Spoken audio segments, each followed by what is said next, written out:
Kaya mga idol, magandang araw sa inyo lahat. Ito, may papakita ko sa inyo sa motorcycle naman sa inyo.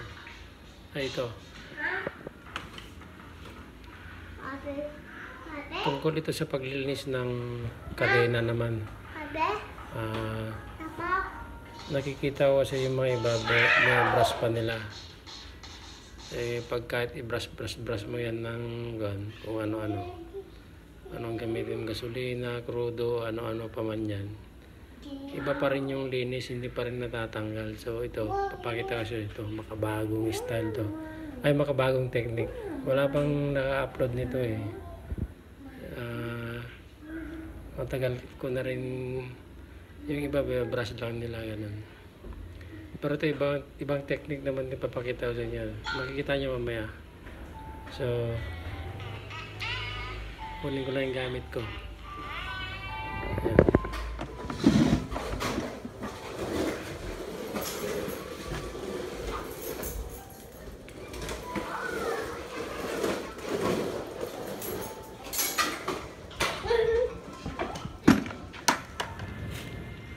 So idol, dito na tayo sa aking motor. Ito yung kadena niya. Mag-ugas pa lang kasi ako. Yan. So dahil yan, malinis pa naman. Yan. Yan ang linisin ko ngayon.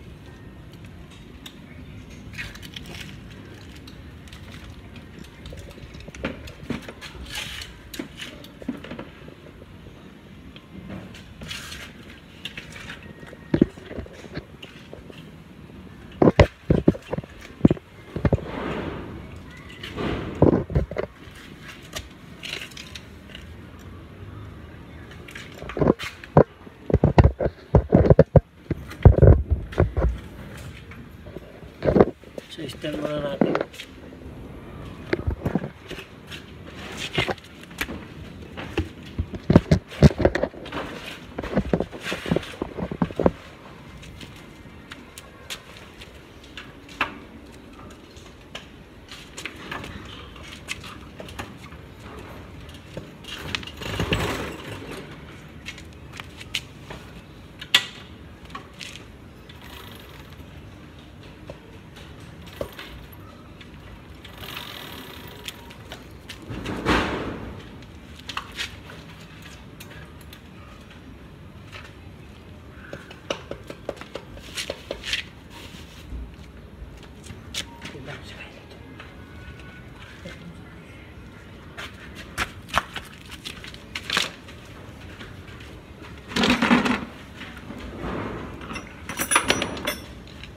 So, kailangan lang dito mga idol, plies, yung nose plies. Okay. Sarili ko nanonood doon.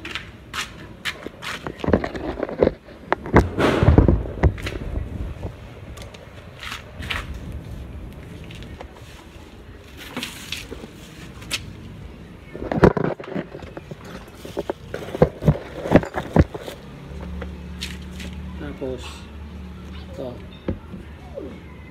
isang boteng gasolina to.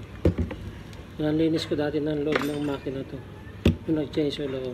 So ito may halong na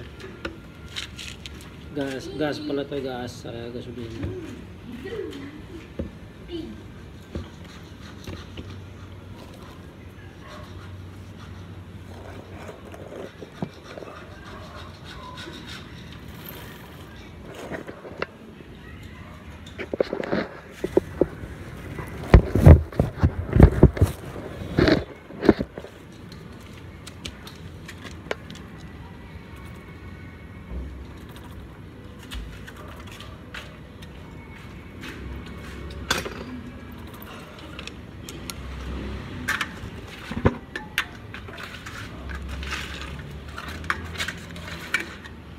Yung iba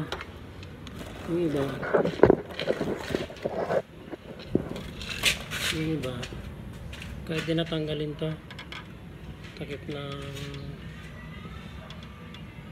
dito, takip ng sprocket. So may solusyon tayo dyan.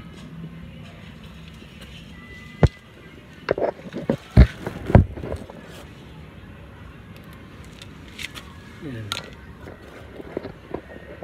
So dapat ito guys, sa paglalagay ng lock, yan dapat ito yun.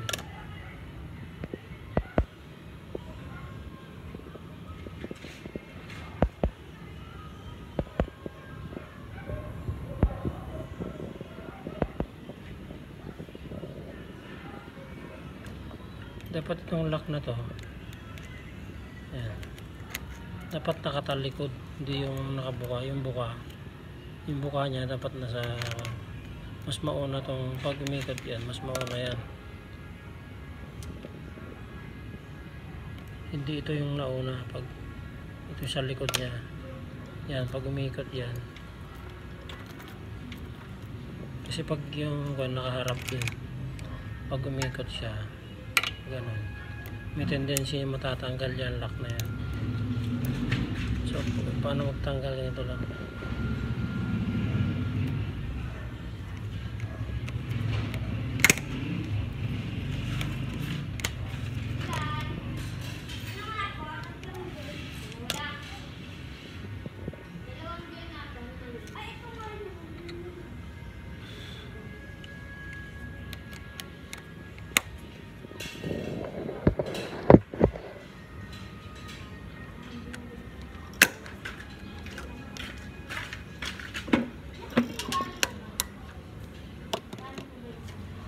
Yan, tanggal na.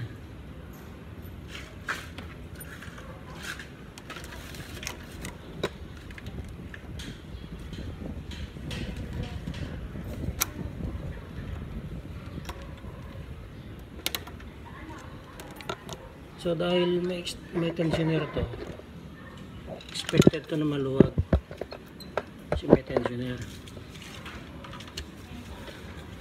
Yan, tanggalin ko na.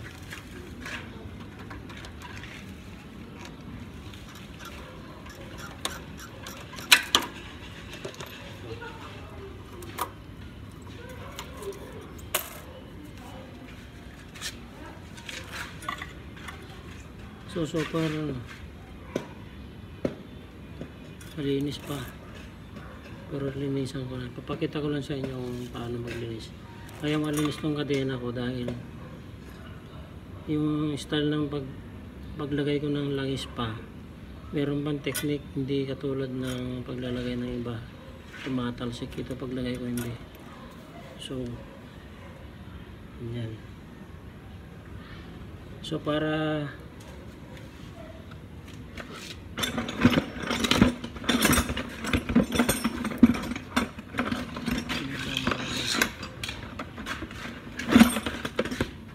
maghanap tayo ng alambre. Yan, alambre lalagay natin dito para pag hinatak, yan, pag hinatak natin mamaya atakin pa natin dun. Yan, atakin pa natin yun. Yan.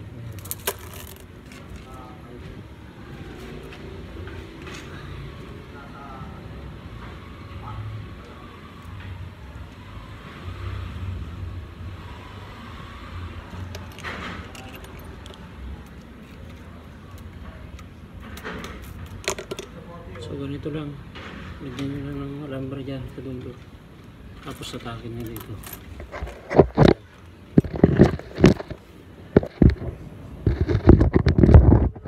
Tapos atakin natin. Silbi ng kwan, alambre para hindi lumiretso din sa sprocket.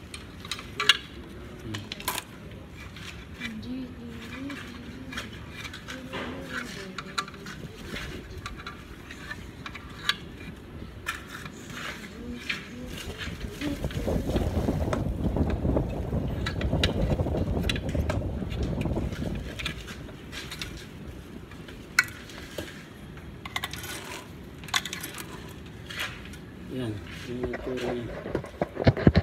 Sa loob.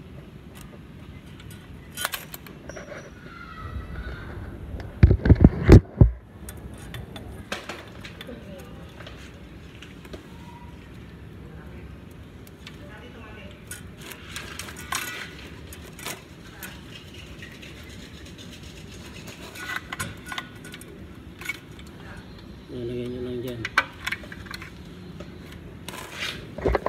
Sabit nyo sa may gan. So ito na yung mahaba. Mahaba yung nakalabas.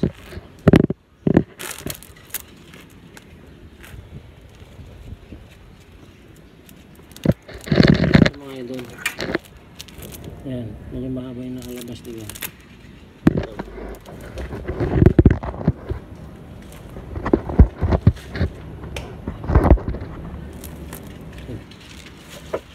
So ito na yung langis. Ay, langis. Ito, gasolina to. Ay, kerosene to. Walang linis ko sa loob. Nag-change sa loob ng linis ko yan. So ganito lang yan. Para malinis talaga. Ilalagay natin dito sa loob. Ayan. Huwag na tayo mag-brush pa. Hindi rin matatanggal pag brush natin. Promise. Sana sasayang lang tayo ng oras sa tumutulong na mabaho pa yung paligid natin. Ayan.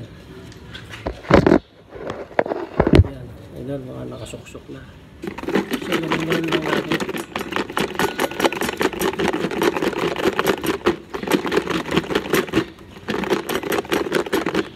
Ayan. Ayan. So, ang nangyari dyan, yung mga pan dyan, nalalaglag na. Tatanggal na yan. Ayan. Ayan.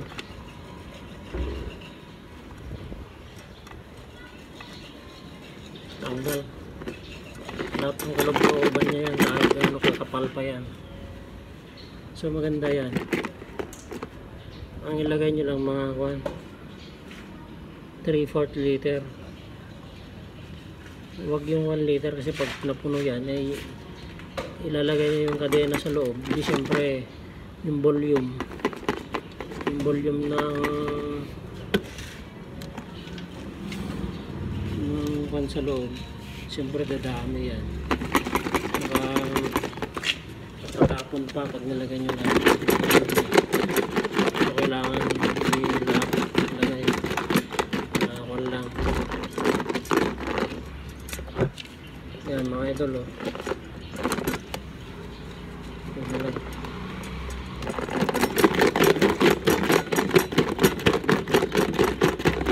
Ito lang ang technique ng paglilinis.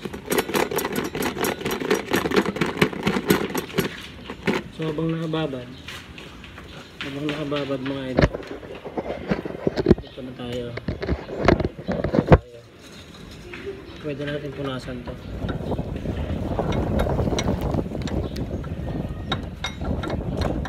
Maluwag na to.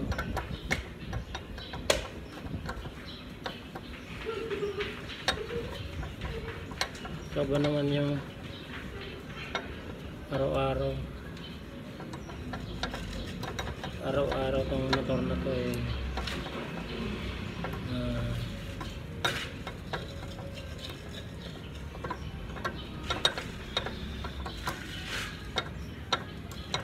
$200 kilometer per day yung tinatakbo ng Rosin na to. Susubok na to.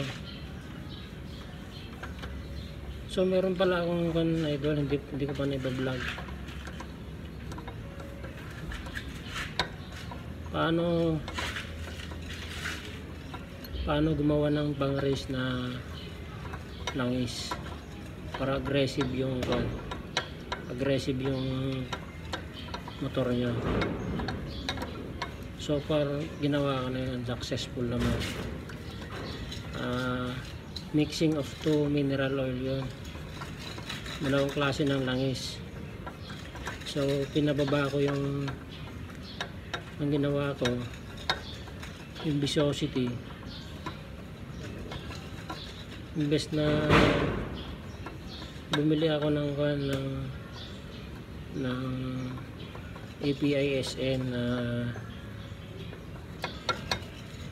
mineral oil o yung tinatawag na